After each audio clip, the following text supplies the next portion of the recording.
produto fim que o cara compra 50%, mais de 50% do valor do produto acaba sendo imposto. Eu fui pesquisar quanto custava um aluno da rede pública de educação. Toda vez que você criar uma regra, a empresa vai burlar, mano. Ela vai conseguir. Sim, a maior hipocrisia do vegetariano é ele fazer um hambúrguer de soja. Cara, se a sua preocupação é acabar, por que você está inventando, copiando?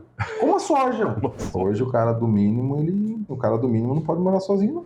A gente tá tudo bagunçado hoje. Começou sem introdução, não era nem para esse assunto. Sem vídeo que se e as luzes desligadas. Está começando a História Talks, onde empreendedorismo vira história e histórias inspiram empreendedorismo. Eu sou o Felipe Bahia. E eu sou o Cleiton Quintino. E no episódio de hoje, tudo isso aqui começou porque o Cleiton está fazendo uma planilha para um cliente dele para calcular imposto de mercadoria orçada, não é nem vendida ainda, né? Eu fiz uma denúncia para o Senado Federal, teve uma votação, o Senado falou, então beleza, vamos criar uma regra aqui, criaram a regra do Senado, com fase, chegou no acordo, o Senado criou essa regra dos 4%.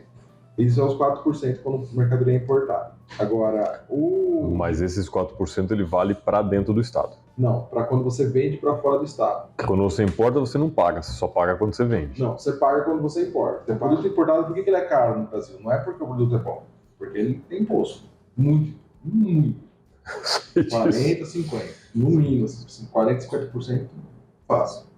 Aí, eu importava, a empresa também tinha um logo que importava para uma região que tinha um benefício, depois transferia o estoque para o estado de origem.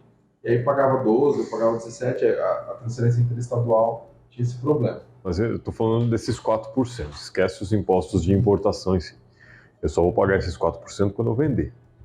Na verdade, quem paga é quem está comprando, mas tá dentro do preço, quem recolhe é quem vende. Isso. Quem paga é quem compra e quem recolhe, Ok.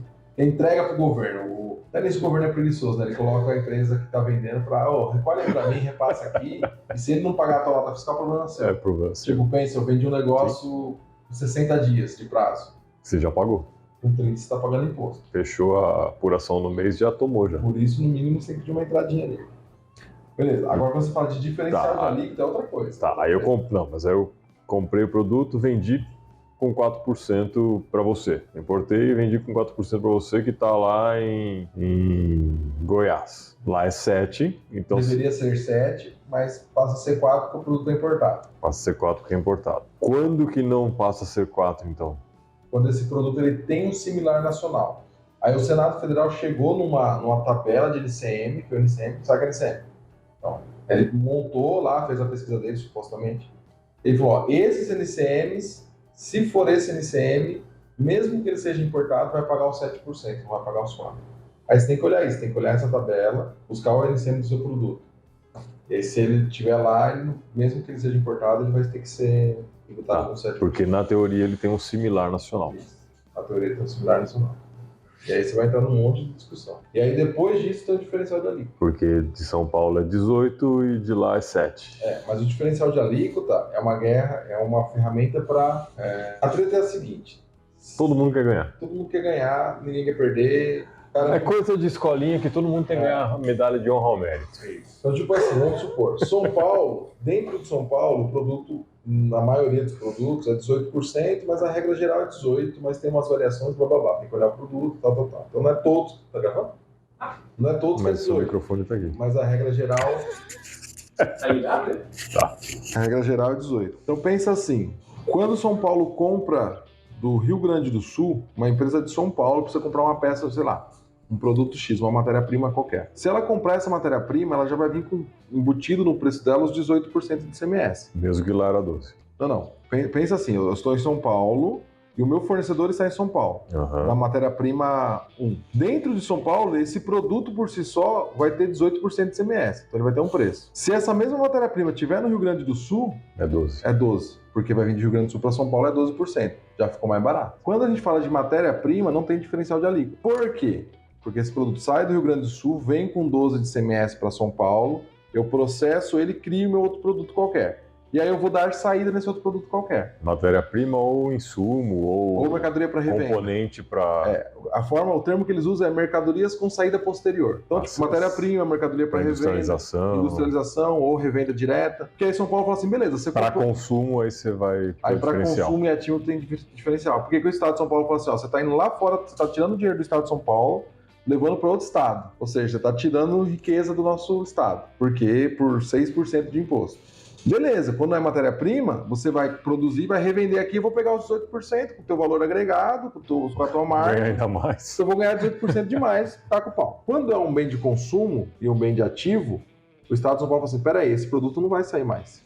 Aí ele fala o seguinte, beleza, você comprou 12, 6% você paga direto para mim. Você vai pagar os 12 para o Rio Grande do Sul, mas os 6% eu quero de diferencial de alíquota. Mas aí quem recolhe esse diferencial, aí é quem comprou, também é quem vendeu. Quem comprou. Porque ele é um CNPJ. Aí vem a outra C. Se quem comprou no estado de São Paulo for contribuinte de ICMS, ou seja, aquele cara que tem inscrição estadual, aí é ele que vai pagar para o estado de São Paulo. Ele vai pegar a apuração dele no final do mês, falar, ó, comprei do Rio Grande do Sul tantos produtos que é consumo, totalzão, alíquota de 12, a diferença é 6, tem uma regrinha de cálculo, os estados calculam, aí cada estado calcula de um jeito. Aí ele chega no valor lá e joga na apuração. Aí se der imposto a pagar, ele paga, se der saldo credor, ele leva pro mês seguinte. E aí ele vai levando essa equação. Tá, ele tem aproveitamento dos créditos de ICMS. Isso, porque ele tem aproveitamento do crédito. Porque nesse rolê que ele comprou... Mas isso vale para o Simples também? Não, Simples é só para presumido. Só para presumido e real. Simples é um céu, assim. Simples até vale, porque o Simples ele tem uma premissa que é assim, o Simples Nacional, você pode ficar no Simples até 4.800.000. Mas quando você tem um faturamento de 3.600.000, você pode continuar no Simples, mas o ICMS tem que recolher como lucro presumido. Então, a partir do momento que o ICMS é 18%, eu sou presumido, mas me identifico como Simples. Mas aí são as anarquias que a legislação brasileira cria. Agora eu entendi por que eu pagava. Isso esse diferencial de alíquota é a substituição tributária? Não, é outra coisa. Ainda não, substituição tributária é outra coisa. É o diferencial de alíquota. Isso aí vamos supor que você é uma empresa, mesmo cenário. Você é uma empresa, mesmo cenário não, cenário diferente. Você é uma pessoa física que comprou um tênis, ou seja, itens de consumo, não tem saída posterior. Tem diferencial de alíquota. Esse tênis vem com 12 do Rio Grande do Sul, mas como você aqui consumo... é 18. Aqui é 18, tem diferencial, 6%.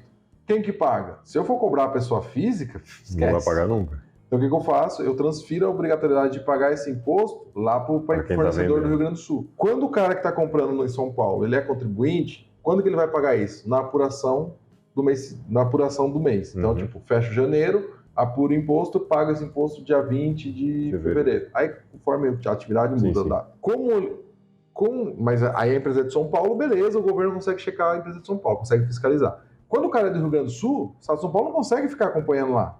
Então o que ele faz? Você tem que pagar antes da mercadoria sair daí. Aí o cara tem que passar... Então o cara tem que saber para quem ele está vendendo. Estou vendendo para São Paulo, é um CPF que está comprando, portanto é um não contribuinte, o mercadoria... mas aí você já está no preço dele também, tá? Ele não mete o louco.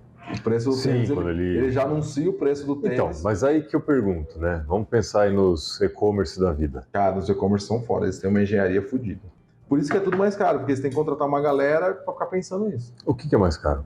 A galera, a mão de obra. Porque tem que criar sistema. Não, tudo bem, mas você acha que o preço que eu consulto no sistema aqui é diferente do que alguém que está lá em outro estado consulta? Não é. Não é. Então o que eles fazem? Bota o preço maior para todo mundo. E aí eu não sei se os caras do e-commerce têm ali uma tratativa no sentido de que, bom, se esse cara está comprando pelo login, pelo cadastro, quando você cadastrou seu endereço lá no acesso, ele já ativa uma promoção, um desconto maior, porque aí ele tira só o imposto. Eu acho difícil, porque quando você consulta, você não é obrigado a pôr o seu CEP. E o preço é o mesmo para todo mundo ali. Então, a hora que você põe o CEP, ele vai calcular o frete, mas o preço não muda na teoria. Mas aí... A não ser que ele já embuta esse valor junto com o frete.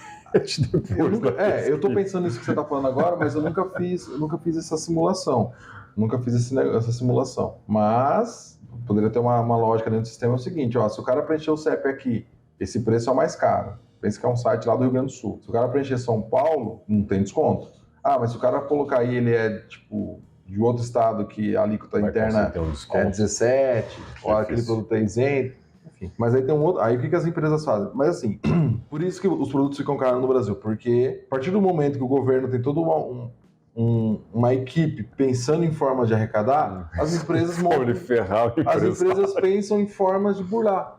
Então o que a maioria das empresas fazem? Montam CDs em cada estado, abrem CNPJs em cada estado, produzem, e aí, estou falando de grandes empresas, claro. Aí ela já tem uma noção de, São Paulo vende tantos milhares de tênis, usando o exemplo do tênis. Produz no Rio Grande do Sul transfere para filial em São Paulo, e aí São Paulo vende dentro do estado para São Paulo mesmo, aí não tem diferencial. Tá, ok. Porque aí é uma mercadoria para comercialização, como tem para saída posterior, não é consumo. E isso eu acho que, além do fato da empresa se beneficiar e facilitar sua tratativa de recolhimento de imposto, isso beneficia também o consumidor, que vai ter o produto muito mais rapidamente entregue, porque o CD está mais próximo. Aí Então fica acaba tipo ficando assim, um negócio interessante. fica um negócio interessante para todo mundo. Menos para o governo. Não, para o governo também é bom, o governo não está perdendo. Do jeito que está hoje? Não, o governo perdendo? Não, o governo nunca está perdendo. Não, perdendo não, mas ele poderia estar ganhando mais, né? Em vez de aumentar mais impostos, como está. É a metida de louco lá da Shein. Não, eu não vou taxar o consumidor, eu vou taxar a Shein. A Shein falou, tá. Quem paga? O preço era 10, virou 50 milhões. Porque se você criar uma regra, a empresa vai burlar, mano. Ela vai conseguir. Sim. Lançou um sistema de Windows novo, já tem o cara tentando quebrar a chave ali para distribuir para o mercado. É um hacker que já está pensando como quebrar o acesso de alguma coisa que ainda nem foi inventada. Não foi inventada. E ao mesmo tempo a empresa de antivírus criando um antivírus para um vírus que ainda não saiu. Né? Fica essa guerra. Quem pode mais... Isso é bom porque evolui para tudo, né? Evolução tecnológica, evolução de manobras. Maluquice, cara. Fica uma engenharia muito maluca. E aí, mas é desgastante, né? Então, por exemplo, é isso que eu tô pensando aqui para esse cliente. Ele mudou, ele saiu do Simples, ele pagava ali 13 e numa alíquota única, e agora ele passa a pagar 18, só de CMS. Só que aí tem outros fatores, que ele fala assim, meu cliente vai ficar puto comigo. E você acredita que o cliente não fica tão puto quando o cara sai do Simples? Porque agora ele consegue transferir crédito. Então pensa assim, o cara era do Simples. É porque o cliente dele é grande, né? Então pensa assim, o cara, vamos pegar um valor aqui, um valor de R$1.000. O cara que era do Simples, ele pagava ali 15% de imposto. O comprador não tinha direito a crédito, tá? Então vamos fazer diferente. Vamos colocar o preço. Um produto que o fornecedor ele queria ficar na mão dele no final, depois que ele pagasse o imposto, R$1.000 para ele pagar os custos dele e o fornecedor. Ele tem 15% de imposto. Então ele vai fazer o cálculo por dentro, esse produto vai sair por 1.176, o comprador dele. Você divide por 0,85, é isso? Isso. Aí o cara fala assim, beleza. Mas aí ele virou presumido. Putz, cresci e virei presumido. Esse mesmo produto, qual que é a alíquota de imposto dele? Aí ele não tem mais 15%, uma única alíquota que paga todo mundo. Aí ele tem 18 de CMS. Aí se ele for pro presumido, ele tem 3,65 de PIS e COFINS. E ele vai ter mais 2,28 de imposto de renda e CSLL. Deu quase 24%. Que é uma outra equação, deu 23,93. Esse mesmo produto que era 1.176 vai para 1.314. Teve um aumento real de R$138, que dá, com base no valor original, 12% de reajuste. Isso vai acontecer de um mês para o outro. Então, toda empresa que é do Simples, que está ali perigando, ele já tem que começar a subir os preços pensando numa ali. Esse ano eu pretendo sair do Simples. Já sobe o teu preço para não assustar o cara quando você migrar. Já vai subindo um pouquinho, chega lá, faz uma negociação. Para a empresa que comprou, vamos pensar que aí o comprador é um cara do lucro real, por exemplo. Quando ele comprava do Simples, qual que era o custo contábil dele? Era os 1.176. Quando ele compra de um cara que é lucro presumido, que subiu lá os 12%, ele tem direito a crédito. Então ele vai ter direito a crédito de 18% de CMS e ele vai ter direito a crédito de 9,25. E que é 9,25? 7,60 mais 1,65. 9,25. PIS e COFINS. Tem o imposto federal lá. Uhum. Tipo, você tem direito a crédito de todo o seu custo. Para você... Custo assim, tá? Vamos lá. Tudo que for matéria-prima ou mercadoria para revenda, você vai ter direito a crédito. Saída posterior, você tem direito a crédito. E se for ativo, um ativo que vá direto na tua produção, aí você também tem direito a crédito, mas esse crédito é dividido, você recebe parceladamente. Um maquinário, alguma coisa assim. Isso, comprar uma máquina. A máquina tem uma vida útil de 10 anos, você vai apropriar esse crédito durante 10 anos. Aí tem umas regras. Então, por mais que tenha aumentado o preço, o custo do cara caiu contabilmente. Porque esse 1.314 de custo para ele, porque os créditos você vai deduzir do custo, vai ficar em 956. No fim ficou mais barato. Ficou mais barato contabilmente, financeiramente ele desembolsa de qualquer jeito. Mas parte desse dinheiro ele vai abater lá do imposto do que ele vai vender depois. Ele vai pagar esse imposto com os créditos que ele tem ali, mas desde que ele seja do lucro real ou do presumido. Do lucro real. Se ele for do presumido, ele não tem direito a crédito de PIS e COFINS. Mas ele tem do CMS. mas ele tem no CMS. Já é alguma coisa. Já é alguma coisa. Então, assim, são equações, cara, que... Por isso que a turma fala, assim, que a complexidade tributária do Brasil, ela não é só ruim porque você paga muito imposto, porque é cascata, porque você tem uma equação. É ruim porque você tem que ter uma equipe para pensar isso. Então, tipo, você tem que montar um departamento. Ah, cheguei no lucro real, você tem que ter uma empresa, tem lá... É o lobby dos contabilistas. É o lobby dos contabilistas. Cara, mas eu não sei todos os contadores, mas eu preferia ter um negócio bem simples e poder focar no negócio, sabe? Tipo, ajudar o cara, tipo, em planejamento voltado para negócio. Tem muita empresa que vive disso, né? Tem. As empresas hoje estão até em alta, né? Aquelas que fazem recuperação de imposto, que tem a ver com isso também de alguma forma, né? Contra essa maluquice tributária. Então, assim, acaba se gerando segmentos, né, de negócios que não existiria se fosse tudo mais simples, né? Eu não estou falando que um é bom ou ruim, mas... Sim, é sempre complicado. Não tem, acho que assim, não vai existir. A gente não achou algo melhor. Comparando o Brasil, sim. Fora da exceção de democracia, com tributos e repassando, criando alguma ferramenta, a gente não achou nada melhor. E querendo ou não, o Estado acaba fomentando dinheiro, de economia, porque aí eu tenho uma empresa de consultoria tributária, eu tenho uma empresa disso, eu contrato pessoas... Cara, eu tiro imposto do governo e repasso. É nesse sentido que eu estou querendo dizer, inclusive, né? Assim, você gera novos negócios a partir disso. Mas se também não tivesse, você teria outros negócios que que esse tempo não seria tomado por essas pessoas fazendo isso, faria outra coisa, né? Uma coisa que eu comecei a enxergar, assim... Em vez de fazer, só te interromper aqui, mas em vez de fazer esse maluquice de cálculo, é o que o cara ia poder fazer, ajudar realmente uma empresa a se organizar, a crescer. Isso também seria um segmento que, apesar de existir, a gente está tudo bagunçado hoje. Começou sem introdução, não era nem para esse assunto, sem vídeo e as luzes desligadas. Eu liguei essa luz. Eu desliguei. Eu também penso assim. Eu lembro uma situação muito engraçada que aconteceu. Eu trabalhava numa empresa de consultoria e eu fazia esses cálculos. Nós éramos contratados por empresas maiores e tal.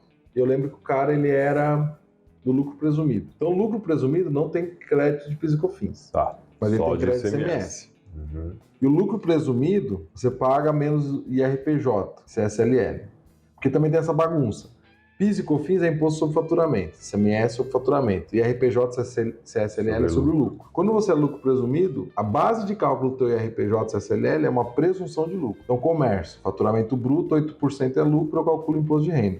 Então, se você tem um lucro final de 30%, é muito bom você ser do presumido, porque o governo acha que você tem 8%. Não é que ele acha, ele fala, tá bom. Mas ele não faz esse ajuste depois? Não faz. É uma vantagem. Por isso você tem que ter planejamento tributário. Aí, se você é lucro real e você tem uma margem de lucro muito apertada, tipo, você tem, pensando numa multinacional que fatura bilhões, a turma acha que ela tem um lucro alto. Ela ganha muito dinheiro, mas às vezes é um lucro de 3%. Não, é o que eu falo, a margem é pequena, mas o volume é gigantesco. No fim, o lucro... No fim da fritada, ele ganha dinheiro. Mas em percentual também o lucro não é alto. Então, o valor é alto, mas o percentual é pequeno. Então, tipo, você pensa, uma empresa a partir dos 4 milhões e 800, que você vai ser desenquadrado do Simples, tem cenários que compensa sair antes, até 78 milhões de reais por ano, você pode optar entre ser presumido ou real. Então você tem que avaliar cada caso. Passou disso, você é obrigado a ser real. Passou de 78, você é obrigado a ser real. Uma equipe gigantesca só para você. Exato. O que a galera faz? O que foi esse cliente nosso? Ele era lucro presumido, ele estava dentro dos 78 milhões, só que quando eu fiz as simulações com os números dele, compensava ele ser real. Mesmo contratando gente. Então, esse é o ponto. Quando eu olhei, porque a gente fazia esse estudo bem amplo, e eu perguntei, quando a gente faz é tipo a anamnese do cliente, a gente vai lá, troca ideia com ele, ele me apresentou uma equipe, ele tinha dentro da... Tipo, ele já tinha uma contabilidade interna, ele tinha uma contabilidade externa para apurar, mas ele tinha internamente, ele tinha 4 contadores, 4 pessoas graduadas em contabilidade, um no financeiro, um no fiscal, um no contábil e 2 no contábil. Isso, porque era uma transportadora e tal, tinha um porte legal, tinha um volume de documentação. Então já tinha uns caras no administrativo ali que ficavam separando documento, avaliando se o documento estava certo ou estava errado. Eu falei, cara, você não vai precisar mudar isso. Você só vai ter que pedir nota de tudo. Ele falou, mas eu já peço da maioria e tal. Eu falei, então, cara, você vai poder tomar crédito do combustível, crédito da contratação do autônomo, crédito da contratação. E esse crédito, eu fiz as contas aqui, você vai ganhar 3% do seu faturamento. Vai sobrar para você como lucro. E aí, acho que ele estava na faixa de 40 milhões ano. Uma coisa assim. Ele falou, mas e aí? A Receita Federal vai me fiscalizar? Eu falei, não. Você está sujeito à fiscalização em qualquer situação. Sim, ele está sendo simples. Falei, mas você entrando pro presumido e que vem a fiscalização. Você tem 4 pessoas, mantenha tudo organizado. Já faz certo, só mantém, né? Os caras que tomam bucha, normalmente é coisa gritante. Aí ele pegou... não, porra, não quero. Mas tá bom. Abriu mão de 3% de lucro. Abriu mão de 3% de lucro. E aquela história, assim... Nada, 3% de 40 milhões, é uma graninha aí. Cara, eu não sei fazer conta de cabeça. 120 mil. Não, você fala assim, pô, 120 mil, você não tem... 120 mil você troca o carro uma vez por ano. Você não tem... Não, 1 milhão e 200 mil, cara. 1 milhão e 200 mil, 40 milhões, não é 4 milhões, é 40 milhões. Exatamente. Então 1 milhão e 200 mil. Pra mim é um puta do dinheiro. Dá pra trocar uma casa por ano. Não, e aí eu penso assim, tipo, o cara era uma transportadora. Pô, mano, o que você investe em tecnologia para seus caminhão fazer o seu negócio frota, crescer, trocar caminhão. Enfim, porra, dá pra fazer muita coisa com 1 milhão. Um milhãozinho aí pro cara que sabe ganhar dinheiro. O cara que não sabe já arregaça. Não dá pro Domino que ele gasta tudo, mas... Se embolsar já era. Então assim, que gaste também, pega como lucro e vai viver, vai zoar, vai bagunçar. Vai passear. E aí você pensa, uma empresa, tipo, 10 anos, isso mantendo que ela não vai crescer. Sim, exatamente. Aí ele não quis, tipo, falou, não, eu acho que não vale a pena, falei, tá bom. Não, porque eu tenho... Mas assim, aquele cara que... Também é muito aquela história assim, tipo, quando a gente sentava pra conversar, como consultor, o cara, ele te conta muita coisa, mas ele não te conta tudo. Não. Então, ali, a gente não sabe por baixo dos panos, os esquemas. Porque pode ter tanto medo da receita, do jeito que ele ficou, ele falou assim, não, eu acho que é melhor não. Eu falei, pô, mas é 1 milhão, velho. Eu implanto pra você, me dá 10%, me dá 20%, 30% da economia. Você quer que a gente monta uma equipe, bota uma equipe aqui pra fiscalizar a documentação, pra cobrar, pra educar. Acho melhor não. E aí acho melhor não, e aí começou. Não, porque o Brasil, e começou a descascou a banana. Não, e aí desabafou, e aí até um nível que já tava me irritando. E olha que eu gosto de criticar o Brasil. Aí ele foi. Aí o meu supervisor falou assim, e aí ele ficava, não, porque no Uruguai, porque nos Estados Unidos. Ele falou, cara, monta uma transportadora nos Estados Unidos. Ou no Uruguai, você não é um pobre coitado que não consegue sair do Brasil. Pode, né? Pega o teu faturamento, vende tudo aqui e monta lá. Não, mas o mercado lá é diferente. Exato. Você vai pagar menos imposto, mas você vai ter mais concorrência, de repente. Sim. Aqui, talvez, a ineficiência do imposto, você tenha mais mercado, não sei. É difícil falar. Tem vários empresários que falam, né? O Brasil é um excelente lugar para se empreender. Porque tudo isso abre portas que lá fora não vai ter. A concorrência é maior, são lugares que já estão mais bem estabelecidos, com grandes empresas agindo em todos os segmentos. O Brasil ainda vive essencialmente de pequenos negócios. Não, é muito pequeno negócio. É o que sustenta. É o volume grosso. Acho que alguma coisa tipo 70% dos empregos estão na mão dos pequenos negócios. Saiu até uma pesquisa. Por isso que eu falei que a reforma tributária, eu achei estranho que ninguém virava. Eu queria conversar com alguém mais próximo, mais inteligente também, nesse cenário, para falar assim, cara, vocês não estão vendo que essa reforma só vai afetar os grandes, os pequenos, isso aí não faz diferença. Porque eles fizeram um dramalhão do tipo, não, porque o prestador de serviço vai pagar mais imposto, porque o cabeleireiro... Cara, esse cara não paga imposto hoje, não vai pagar amanhã, ele só nega. Mas é uma narrativa, né, cara, pra confundir mesmo. E fica um cenário maluco. Pra você que não tá entendendo nada, tudo isso aqui começou porque o Cleiton está fazendo uma planilha para um cliente dele para calcular imposto de mercadoria orçada, não é nem vendida ainda, né? Cotação. Vamos fazer a cotação. Porque quando o cara vai passar um orçamento, ele perde dinheiro se ele errar esse cálculo. Quando eu ainda vendia, assim, um pouco mais significativamente para fora do estado, às vezes meu contador falava, esse produto aí tem que pagar uma taxinha. Eu nunca entendi o que é aquele negócio. Aí tinha que recolher, né? Você falou assim, a gente tem que recolher antecipadamente, porque eu estava vendendo para um consumidor final, mas não era o diferencial de alíquota, pelo que eu entendi, era a substituição tributária. Aí a substituição tributária é um outro rolê, mais maluco ainda. Mas isso pode ocorrer também dentro do próprio estado. Porque eu compro hoje de um fornecedor que eu pago substituição tributária e ele aqui da cidade e eu compro aqui na cidade. O que é isso? Como funciona? O que é a substituição tributária? Por que o governo inventou esse negócio? Para ganhar mais. Okay.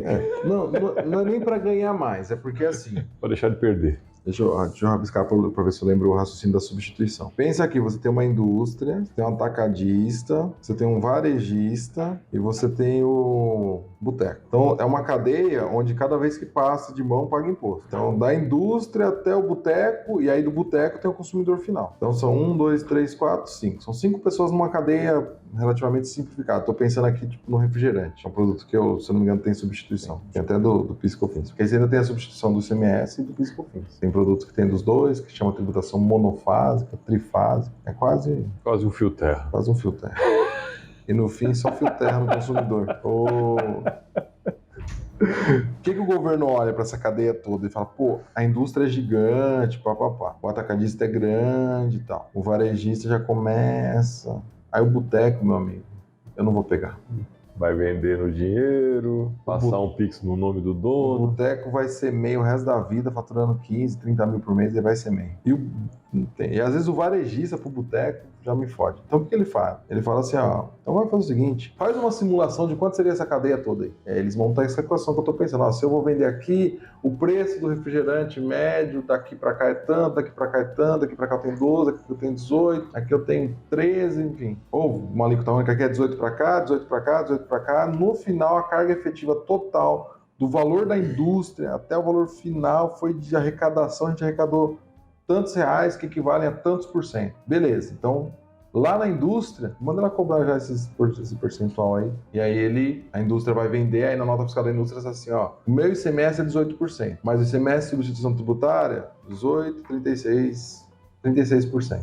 Eu já estou cobrando o meu e o das três para frente ainda que você vai pagar. E aí tem produto que... E quem paga isso, lógico, é quem compra, mas quem recolhe é quem está vendendo. Okay. Então a indústria, a nota fiscal da indústria vai ser com preço maior, você vai olhar a nota, vai estar lá, produto 1.000, ICMS 180, aí tem lá, base de cálculo ICMS substituição tributária, 3.000, você fala, caramba, por que é 1.000 virou 3.000? Porque ele está pensando que na cadeia esses R$1.000 vai virar 3.000, calcula ali o valor do ICMS substituição tributária, produto 1.000, mais o ICMS total da nota. Aí o atacadista paga. Então, para o atacadista, ele tem uma parte do crédito, ele toma os créditos, uma parte ele tem direito a crédito, e ele faz a equação dele, chega pro varejista e fala, ó, tá aqui. Aí o varejista faz a equação, tá aqui. E aí o boteco bota vezes 2 e já. No fim, mais de 100% do valor do produto acabou sendo imposto. Tem o IVA deles, você toma crédito e aí no final você apura o seu débito. Que faz muito sentido, porque por mais que eu não use o produto de limpeza, acho que é o exemplo mais concreto, por mais que eu não use o produto de limpeza no meu produto final, quando eu vou calcular meu custo lá com o operacional, eu embuto lá tudo junto para formar meu preço. Tem algumas regras contábeis, mas eu lembro que na indústria que eu trabalhei, a apuração de custo era assim. Separava todos os custos, tinha tudo detalhado, aí no final ele fazia uma conta assim, soma tudo que é despesa, soma com o custo de produção, esse é o nosso custo. Contabilmente tem um monte de regra. Isso aqui não pode ser considerado custo, porque não agregou direto no produto. Mas não é tão diferente do que a gente faz aqui. Quer dizer, que deveria, não é que todo mundo faz.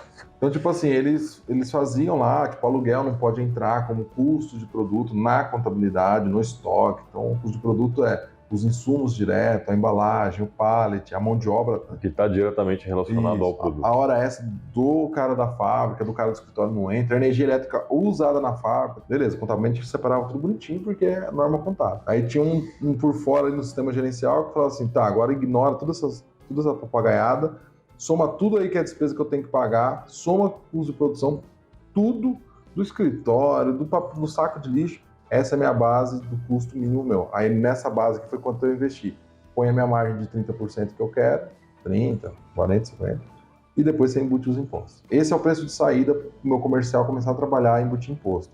E aqui eu já coloco também uns 5%, 10% para o cara chorar na ponta. Eu sei que ele vai chorar. Faz sentido. Não tem, então tipo, você cria um monte de regra. Não, mas na formação do preço, beleza. Eu acho que não é tão diferente do que a gente costuma fazer aqui. Não é. Mas na questão do imposto é muito diferente. É muito diferente. Porque pelo que você está falando, todo mundo tem direito ao aproveitamento do crédito de imposto, menos o consumidor final. Então, no final das contas, o imposto é pago uma vez só, ou não? Como assim, uma vez só? Porque assim, por mais que eu pague, eu tenho aproveitamento de crédito, isso deduz, então eu consigo vender mais barato. Sim e não, porque a ideia é que você pague sobre o valor agregado. Então eu vou te dar um exemplo, você comprou um produto Explique o que é esse IVA, porque ele é um pouco confuso para mim, porque do jeito que assim, eu já vi, você está trocando a nomenclatura de um ICMS e os outros impostos para um.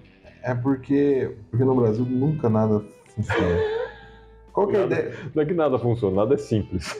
Qual que é a ideia do IVA? A ideia do IVA era assim, tipo, é que o Brasil ele tem um problema, e o brasileiro também tem esse problema, no geral, porque a gente não estuda muito. Mas vamos supor, hoje vamos pegar um cenário assim, perfeitinho, mundo da Barbie, em que uma empresa seja grande, lucro real, nananã. Então ela vai ter 18% de ICMS, um cenário padrãozinho que eu vou criar aqui, 9,65% de PIS e COFINS, só que ela tem um imposto que é sobre o lucro, então teoricamente não poderia pôr no preço, mas todo mundo vai pôr no imposto. E eu vou pôr aqui mais 2,28%.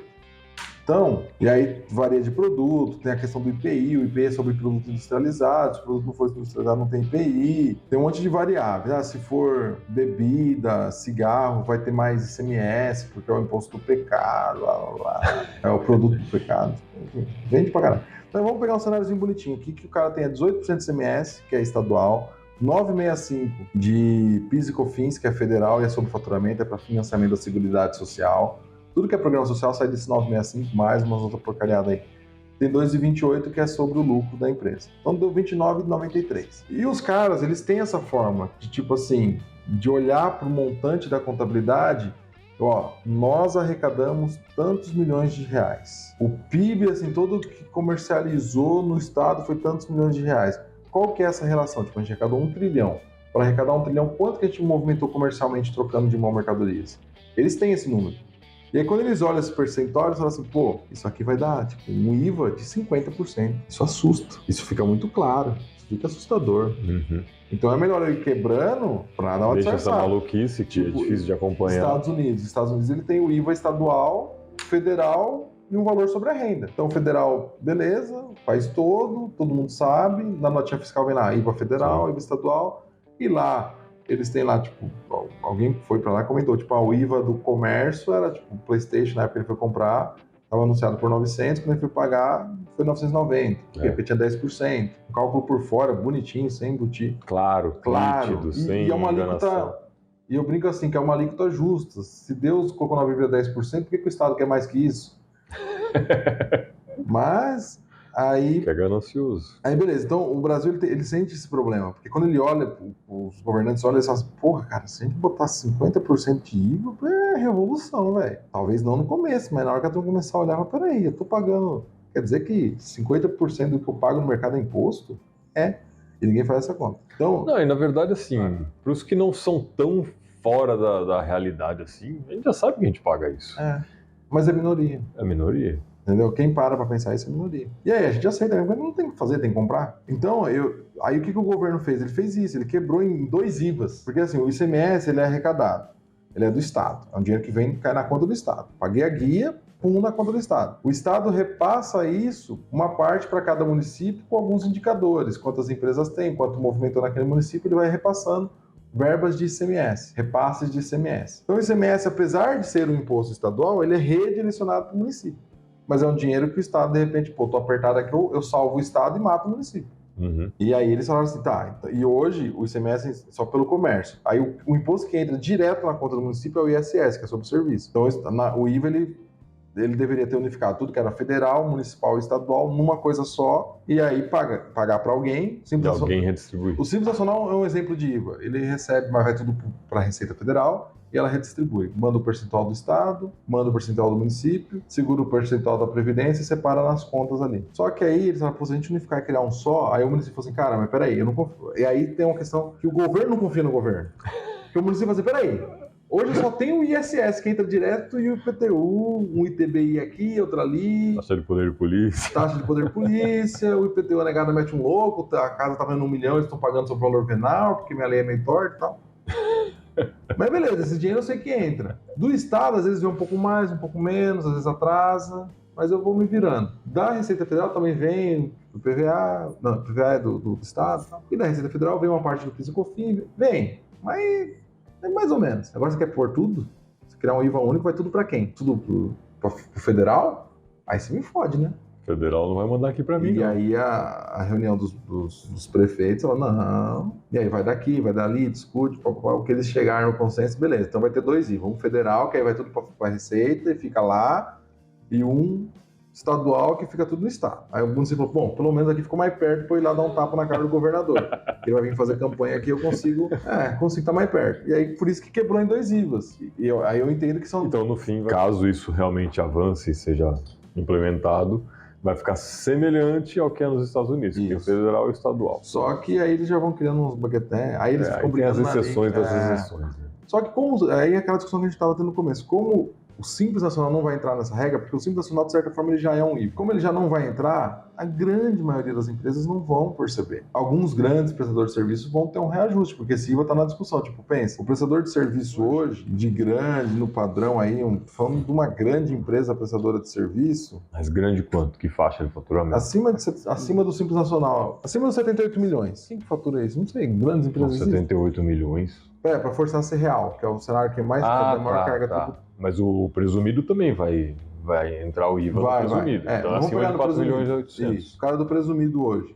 Ele tem uma carga efetiva no serviço sobre faturamento, coisas que tem como referência o faturamento diretamente, 16,33 de imposto. Do presumido. Do presumido. A empresa do Simples Nacional hoje é 16,33 a carga bruta sobre faturamento. Com esse IVA, eles estão falando que vai chegar a isso a 25%, 30%. Em alguns casos vai quase dobrar. Só que eu acho que o Estado ele não vai fazer esse lucro, porque eles sabem que se eles fizerem isso, os caras, se não tiver muita margem, vão sair. Eles, na hora que perder 2, 3 CNPJ grande, porque quem tem dinheiro pode demorar, mas em 2, 3 anos, em 5 anos, eles vão sumir no país. Então eu acho que o que vai acontecer lá na frente? Eles vão falar assim, os 16,33 engloba município e Receita Federal, porque hoje o serviço só vai para esses dois. Então eles vão olhar e falar assim, tá, esse serviço ele me dava 5% para o município e 11,33% para a Receita. É esse meu IVA. Não vai ser um IVA único, sabe? Eles vão criar IVAs variáveis. Tipo, a prestação de serviço não vai ser esse IVA. O que não é perfeito, mas é uma forma deles manter a arrecadação. Agora, se eles chegassem e falassem, não, vai botar o pau na mesa, a gente vai acabar com todas as isenções de grande, tipo, montadora tem benefício pra caramba. Tipo, aqui tem produtor de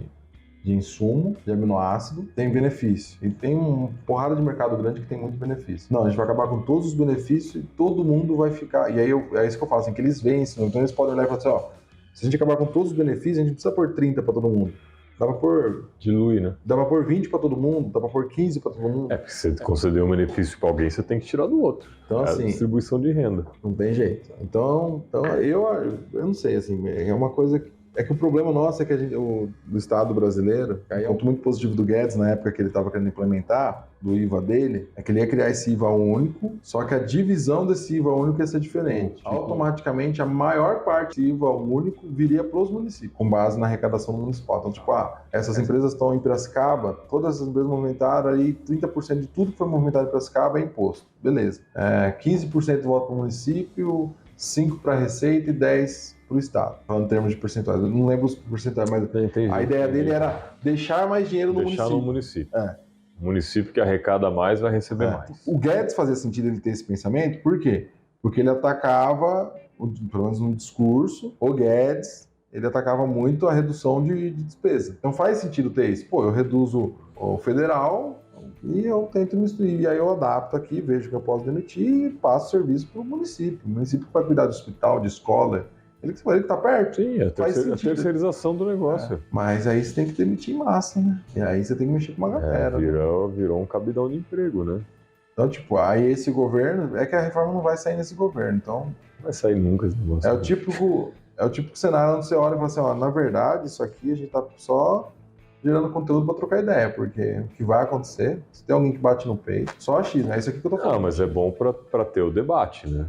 Porque se a população também ficar quieta e baixar as orelhas, aí acontece do jeito que eles quiserem também. Assim, por mais que tenha lá o discurso de esquerda, e eu acho que a nossa esquerda supostamente comunista, ela é capitalista. No final das contas, sim, o cara chega pro Guedes, pro Lula e fala assim, é o seguinte, amigão, tu vai ver umzinho de 400 milhões, vai ter que tributar alguém aí. O problema desse governo é que ele não fala em reduzir despesa. Sim, cortar gastos, esquece. Então ele só quer arrecadar. Então, e aí o exemplo que eu dou assim para algumas pessoas é, se você está endividado na tua pessoa física, você pensa em reduzir despesa e vou fazer bico, vou produzir mais. Só que você tem um limite de tempo, de vida, então você não consegue produzir o máximo possível, então você é obrigado a cortar despesa. E vai chegar uma hora que você vai perder teu carro, vai perder tua casa e você vai cortar despesa. O Estado não tem esse risco.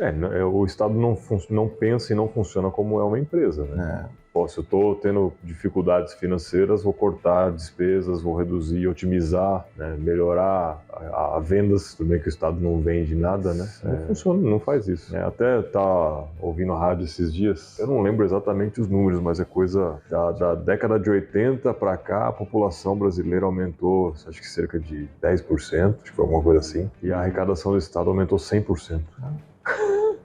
Não acompanha, cara. Não fecha a conta. É uma pirâmide. O negócio é explodir. Eu tento entender economia. E quando a gente fala Estado, é Estado todo, tá? Não é o Estado de São Paulo, é o Estado do governo. Né? Cara, é surreal, assim. É umas coisas assim que eu fico olhando e falo, cara, é muito maluco, assim. E eu não... Desculpa, não é a arrecadação do Estado. O número de funcionários públicos aumentou em 100%. Isso. Ah, tá. Ok. Bom, a população aumenta 10, o outro aumenta 100. Qual é a lógica? Precisa de tanta gente assim para sustentar a máquina da população. E o problema é que eles conseguiram aumentar e piorar o serviço. Isso é um indicativo de que existe muita falha, existe corrupção, existe desvio, a ineficiência brutal. Né? Eu fiz uma pesquisa de Alegre, eu precisava conhecer mais gente, aprofundar mais a pesquisa. Eu fui pesquisar quanto custava um aluno da rede pública de educação. Por mês, quanto custa um aluno no ensino fundamental, no ensino médio? Existe essa informação? Tem, que é o Fundeb lá, que eles usam como referência quanto que a Receita manda para cada escola para custear cada aluno. 4.677 por ano por aluno do Fundeb. E aí aumentou para 5.643. Quase que então, 470 conto por aluno por mês. Mas aí deve mudar de município e tudo mais. Assim, é uma base, né? Só que aí quando você vai para... Vamos pegar da USP, que a gente gosta de treta, né? Na USP, R$58 mil por ano. Mesmo assim, é bastante. É 10 vezes mais do que um aluno da rede pública básica. É muita coisa. Entendeu? Então, tipo assim... 58 mil por ano. Pensa numa base de 4 anos de um curso, vai. Não estou nem falando de engenharia, medicina, que são mais longos, mas... Não, mas esse daí é o mediano. R$200 mil um curso, cara. Não é, tipo... Esse é o curso mediano, R$232 mil. Não. Então. Aí é muita coisa. Aí é muito mais caro. Na faculdade, os 58 mil dá os 4 mil quebrado por mês para cada aluno. Aí eu fiquei olhando e falei, cara, Cara, uma puta eu formei na faculdade. eu pagava 400 conto. Beleza, se a USP, se as universidades... Eu fiz engenharia, paguei na faixa de R$1.000 por mês. Não, eu lembro que a Unimep, que aqui na região que era mais cara, era 1.000 no direito. E pouco. Então você olha para isso e fala, cara, tudo bem, o que a universidade tem produzido e qual que é a lógica de você gastar tudo isso num cara que está formado e a base, que é onde você constrói o alicerce do cidadão? Não, tá errado, né? Tá totalmente invertido. Aí protocolaram um projeto para começar a cobrar de alunos que, tipo, fossem de vida e estivessem na universidade pública. E aí o pessoal começou a massacrar. Não tem que cobrar porque o que vai arrecadar é irrelevante. Eu vi um argumento desse sentido. Mas aí pode, né? É pouco, mas é alguma coisa. Hoje está saindo tudo do Estado. E quem entra em faculdade pública... Não é o cara que estudou numa escola pública. Minimamente 70% é classe média alta. Vamos pensar que estudou numa escola particular a vida inteira. Ou foi pago cursinho depois. Vamos pensar que a cota funcione, 30% que entra na universidade pública é de baixa renda, né? Vamos pensar aqui, mas... Sim. Eu não sei se 30% de fato entra. Não sei o percentual em si, mas assim, eu até tive uma discussão assim, saudável, né? Igual a gente tá fazendo aqui com meu primo, falando sobre isso há um tempo atrás. Não é para criar polêmica, mas a maior parte dessas pessoas que entram através da cota da escola pública, ele não tem condição, às vezes, de concluir esse curso, de continuar, fazer o curso até o final, porque a base é muito ruim, né? Então, assim, a evasão acaba sendo maior. E aquele dinheiro acaba sendo mal investido por conta disso. Não estou generalizando, não estou falando que é 100%, mas uma boa parte acaba sendo isso. E assim, a gente tinha que começar... Bom, mas aí é foda, né? Mas é aquela história, toda vez que a gente tenta ir para uma discussão prática de como remanejar o dinheiro, o problema de ser uma federação... Falsa federação. Pseudo-federação, é que tudo tem que ser feito de uma vez. Qual que seria a minha visão do mundinho da barba? Um cara que vai sair do ensino fundamental até formar na faculdade. Quanto que ele custa para mim, nesse período todo? Ele custa... Não, um cara que do ensino superior custa 4.800 por mês. Que é um absurdo. E mais 500 conto do aluno do básico. Então isso por mês dá uns 5 contos. Vamos pensar num aluno que entrou numa escola pública, puta de um cara fora de série, ele entrou na faculdade e ele concluiu essa faculdade. Esse cara custou na vida toda dele acadêmica, aí o ensino vai do ensino fundamental até o médio. 5 mil dá 9, 10, 11, 12 anos. 5 mil por ano, 60 mil. Então, o total na vida desse cara, Então, a base você gasta quase 300 mil reais. um terço do valor um quarto do valor Você gasta pouquíssimo dos da base. 4 anos da faculdade. Você fala assim, pô, não era mais fácil aplicar esse valor e dar R$1.000 por mês por filho, até o cara formar 18 anos? Há controvérsias também, né? Porque como que a pessoa vai usar esse dinheiro? Então, aí já é problema dela. Porque essa é uma discussão... Não, eu entendo o seu ponto, não acho que isso está errado, eu acho que assim, foi o que o governo fez na pandemia, pô. O dinheiro vai na mão de quem tem que gastar, não vamos dar na mão do governo porque o governo vai gastar errado. O cara precisa comprar comida, ele vai comprar comida, ele precisa comprar gás, ele vai comprar gás. Se você der na mão do governo, ele vai dar um voucher, o cara vai... E essa ideia de que aí a gente começa a partir para a renda mínima é de economista liberal. Cara, é muito mais fácil eu não fazer engenharia. Por quê? Porque se eu faço um Bolsa Família, eu tenho que ter uma galera para fiscalizar, para acompanhar. Então, não, esquece tudo isso. Todo mundo que tiver um filho vai ganhar R$1.000 por mês. Não tô nem falando o valor proporcional do que é hoje, tá?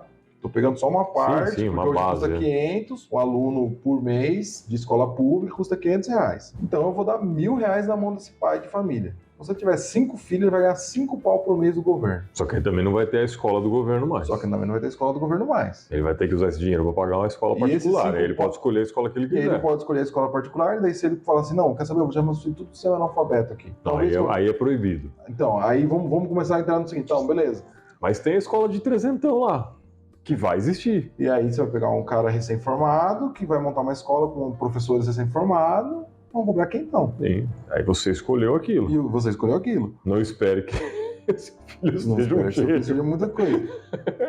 Mas também é a vida dele também, foda-se. Hoje ele tem uma escola pública ruim. Sim. Talvez essa escola de quem então seja mais eficiente do que essa escola. Com certeza, pode ser. Sabe, é uma coisa. Só que aí o problema de ser, eu tava falando, o problema de ser federação. O plano de ser federação, porque você pega um plano desse e fala assim, cara, vamos testar? Ah, tem que fazer o país todo. Porra, aí fode, né, velho? Nem sei se vai dar certo essa bosta.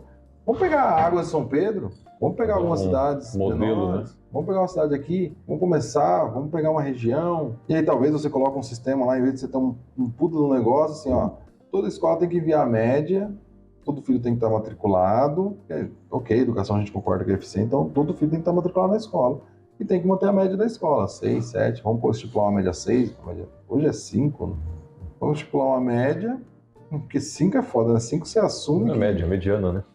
5 você assume que... Atestado de burrice. Atestado de burrice. Assim, cara, eu sou ineficiente pra um caralho. E aí, beleza, vamos fazer um teste aqui. O problema é que, quando você fala de sociedade, porra, como que eu vou validar isso? Daqui 10 anos. Quando você pega países menores na Europa, que o negócio é menor que a cidade de São Paulo, cara, não é difícil implementar esse tipo de coisa, e por isso que acontecem essas coisas lá. Agora, no Brasil, realmente é difícil. Complexo, né? É muito complexo. Se alguém quiser que comece, isso é verdade. É desanimador, cara, porque é a realidade do brasileiro. Paga-se muito imposto, é pior para quem ganha pouco, porque a gente já falou isso aqui, falou isso aqui, a tributação ela não está na renda, ela está no consumo.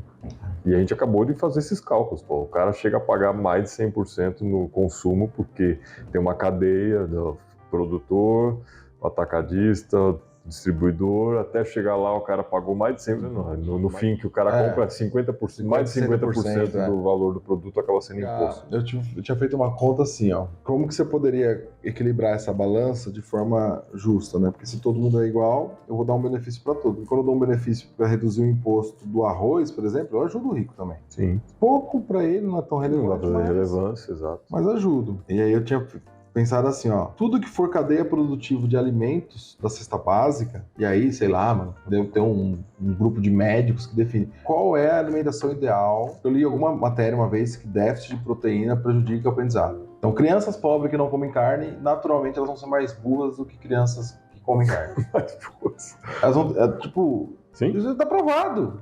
A gente já chegou nessa conclusão. Então vamos fazer o seguinte. Cuidado com os vegetarianos. Então, mas tem outras proteínas. Então, mas o vegetariano ele tá equilibrando a proteína quase que equivalente. Tá comendo lá 3 kg de soja. Lentilha. de lentilha, mas ele tá tendo a proteína dele, porque ele calculou isso. Não, isso para aquele Tá preocupado? Eu conheço vegetarianos que não são tão vegetarianos assim, que o cara fala assim, eu sou vegetariano, não como carne, mas também não gosto de um monte de coisa que é vegetal. Puta, aí o cara não come, às vezes... Eu acho que entrando numa outra discussão que não tem nada a ver. A maior hipocrisia do vegetariano é ele fazer um hambúrguer de soja. Cara, se a sua preocupação é acabar, por que você está inventando, copiando? Coma soja. Uma soja. O importante não é só a proteína, coma só a soja, velho. Cara. Aí ninguém chega pro vegetariano e fala, você já parou para pensar que para você plantar soja suficiente para alimentar a população, que a carne alimenta, você vai desmatar e matar todos esses gados para você produzir essa soja? Não, eu vi um outro negócio esses dias, mais ou menos assim. A árvore leva mais de 100 anos para ficar naquele tamanho. Lógico que o vegetariano não come árvore, mas é assim, um exemplo bem esdrúxulo, o cara colocou lá um meme. A árvore leva mais de 100 anos para crescer. Um porco leva 2 anos. Eu vou continuar comendo carne, que a sustentabilidade é melhor. Tem um monte de pormenores. Mas eu nem acho... Não, mas nem vamos entrar nesse assunto, que não é a pauta. Um outro questionamento que só pra zoar mesmo.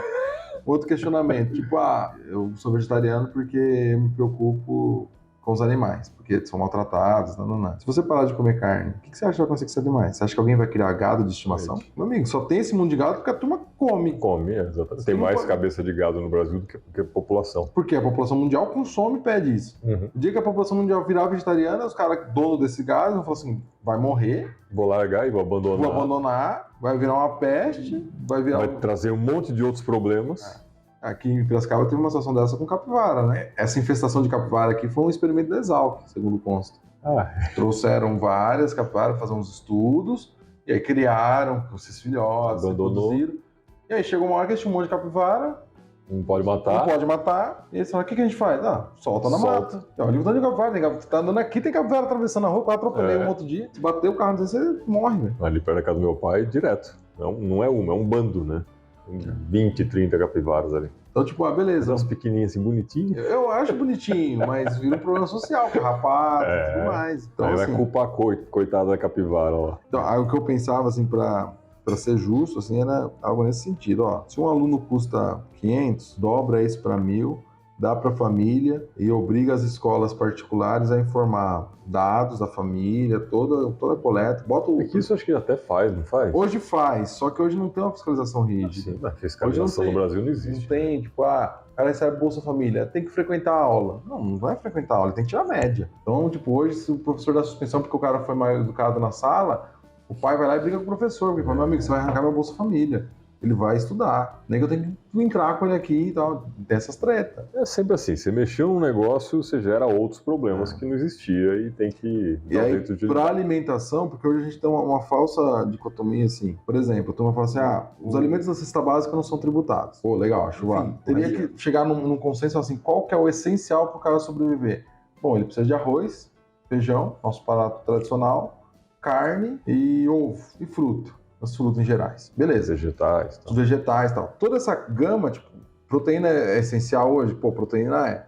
Quais as fontes de proteína? Frango, porco, carne, porco, soja, peixe, tal. Beleza. Então, essa galera aqui não vai ter imposto. Não vai ter imposto aqui no mercadinho? Não vai ter imposto na cadeia. Se o cara do caminhão que transporta, não tem imposto. O cara que abastece, se ele comprar no CNPJ que produz, não tem imposto. Combustível vai ter desconto direto na bomba. Então, mas aí você não gera um outro problema que, eu posso estar transportando aquela proteína, mas eu posso estar transportando um outro produto também que... Então, aí vai da fiscalização. Porque hoje como que funciona? Hoje quando... Vai ter um caminhão dedicado para aquilo? Hoje tem, né? Hoje você não pode transportar alimento com qualquer produto que possa contaminar o alimento. Não, mas você pegar um caminhão frigorífico, tudo congelado, lá carne e frango junto, aí você bota, sei lá, fazão que não tá... Tá. Não, é que normalmente cada fabricante, cada produtor tem a sua... Entendi seu raciocínio, mas vai a merda.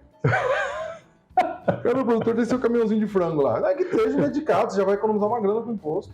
Entendeu? Aí você fala assim, acho que faz sentido, o próprio medicamento, né? Aquilo... Medicamento, porque hoje você tem esse problema. A tributação do medicamento é gigantesca, cara. Porque hoje você tem esse problema, porque hoje, por exemplo, eu trabalho com água. O fertilizante ele tem um benefício parcial, então eu não pago alguns impostos e eu tenho o ICMS dentro de São Paulo, a média é 18%, o fertilizante é 2%. Só que os 2% ele vai de cadeia para cadeia.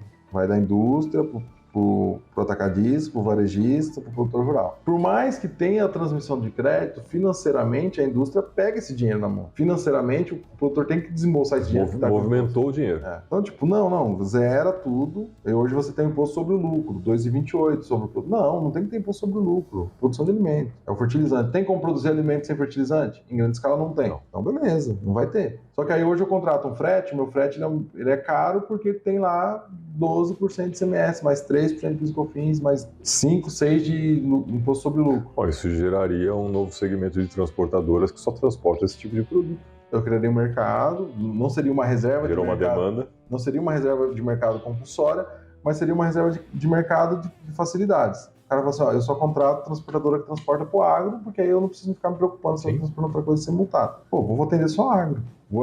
Mas aí a indústria não paga. O fornecedor de papelão... Inteira. A cadeia inteira. O fornecedor de papelão para embalagem da caixa, do galão de produto de fertilizante, não vai ter imposto nenhum. Zerado. Por quê? O fertilizante não é o um básico só. Não existe campo se não tiver toda a cadeia da indústria para trás. Não existe campo se não tiver transportador rodando. E daqui para frente, não existe supermercado se não tiver o campo. Então ninguém vai pagar nada nessa cadeia. E aí o pobre vai ter lá, eu teria que fazer a conta disso um dia para falar assim, tá, então hoje o quilo do tomate, que hoje sai tanto aqui do produtor e chega a tanto, fazendo todas essas simulações aqui, tirando todos os impostos, chegaria a tanto. E aí, meu amigo, você pode meter 30% no serviço, porque o pobre não vai contratar esse serviço diferenciado, ele vai estar contratando, ele vai estar consumindo ali, para ele vai ficar bom.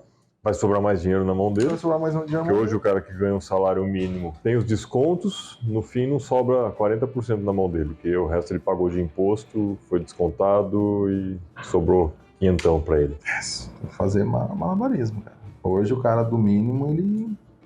Eu tenho uma máxima assim, o cara do mínimo não pode morar sozinho, não. Não mesmo. Eu falo, cara, eu conheço gente que recebe salário mínimo. Eu falo assim, não sei como sobrevive, mas sobrevive, cara. Sobrevive. Não, mas é que a gente olha assim, ele ganha um salário. Aqui tá, aí ganha um bolsa não sei o quê, aí ajuda não sei quem. Porque hoje, você pensar, a Bolsa Família hoje tá meio salário mínimo. Então o salário mínimo tá 1.320. Tem os auxílios da escola também, né, que você falou. O aluno tem um percentual que o pai recebe por estar o aluno na escola. O Bolsa Família tá tudo incluso. Tá incluso já. Se ele faltar na escola, ele perde o Bolsa Família. Então hoje o cara que tem um salário mínimo e ele tem um filho, é aquela história, ele não pode morar sozinho. Ele tem que estar casado e a esposa tem que estar ganhando ali alguma coisa também. E o filho mais velho trabalhando. O filho mais velho trabalhando. Porque senão fica um negócio bom. Se você pensar quanto que gasta pra comer em supermercado o mês todo, que então, no mínimo, assim, comendo frango e ovo. Você tá sendo generoso, né? Só frango e ovo. Não tô. Acho que é ovo e salsicha, né? Bom, mas salsicha é melhor não comprar. Salsicha faz... É que assim, aí tem a questão do gosto, né? Mas a salsicha hoje, ela tem algum nutriente? Ela ajuda em alguma coisa? Não, tô falando em termos de custo. Não tô falando em termos de nutrição. O pior alimento que pode existir é salsicha, gente. Então é melhor comer ovo e só.